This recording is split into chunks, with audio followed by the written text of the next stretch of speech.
President Donald Trump is following through on his promise to withdraw the United States from the World Health Organization. The decision has raised concerns about its impact on global health governance and America's role in international health diplomacy, since the U.S. has long been one of WHO's largest contributors, providing nearly 18% of its budget. Without this funding, the organization's ability to combat global health crises could be significantly weakened. The Center for Disease Control in the United States of America, which is situated in Atlanta, has very close working relationships with World Health Organization and through World Health Organization with other member states. So disease control programs, for disease control programs, CDC works very closely with WHO, and it has been a very successful collaboration for TB control, for malaria control, for dengue, and especially for new viruses which are coming forth time and again. Ebola, for example, was a great example where CDC worked very closely with the WHO. The flu vaccine, because is particularly very important to mention, because every year a new vaccine has to be developed, because every year the flu virus changes a little bit, and that is very, very critical. And if proper immunity is not given against flu over a consistent number of years, it may accumulate into another pandemic.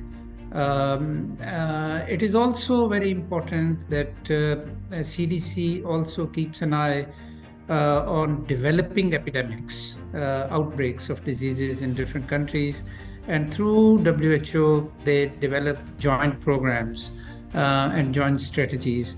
Many specialists from CDC are even seconded to WHO. They work with WHO, for WHO. So all this will be very negatively affected, and it fractures seriously the architecture of the global health as far as the disease control is concerned. Beyond the financial impact, the withdrawal could also affect the U.S. itself. Cutting ties with the WHO may limit access to critical global health data, leaving the country less prepared for emerging threats. Obviously, it is a blow to the resource base of the World Health Organization, because almost between one fifth of the financing of WHO comes from United States of America. But obviously, as a United Nations agency, WHO, however disappointed and affected they are, they have shown a reserved opinion about it, and they have urged United States to reconsider. They have hoped that they will reconsider. And there are actually reasons for why the United States should reconsider this, because not only that WHO will be affected, but as a member state and as the wealthiest member state of WHO and the United Nations system, United States itself will also be affected because of this reason, because they will lose access to global data about the surveillance of diseases, about viruses, about the changes in viruses. For example, the flu vaccine requires every year access to the new genotypes of the virus, which WHO collects, and it then shares back with member states, and so many other programs. So it's I hope that the wisdom will prevail, and there will be a reconsideration at United States end. As far as the financing is concerned, somehow or the other, I think WHO will make up for these funds, because other countries will contribute especially the BRICS countries, not to mention China. But I think it's a bad omen for the global health, and it's not good for the global surveillance systems and the global solidarity which is needed to tackle serious health issues in the world. The decision is also expected to shift global health leadership. Without American participation, other nations, most notably China, could step in to fill the void. It will lose that edge where health cooperation with other countries is used as a leverage, and we call it health diplomacy. Definitely. Also, I think there is a huge issue which we are not talking much about, is the biological weapons. And for that also, a very serious diplomatic efforts across countries jointly have to be made. There is a long history starting from Second World War and interwar periods last century, when biological weapons were developed, and even the United States of America itself used to have a biological weapons program, which after the international treaty was abandoned. But how much countries are in reality abiding by it, and how this must be very closely monitored across the world, is a very important area of work also, which require a huge health diplomacy and cooperation between the countries.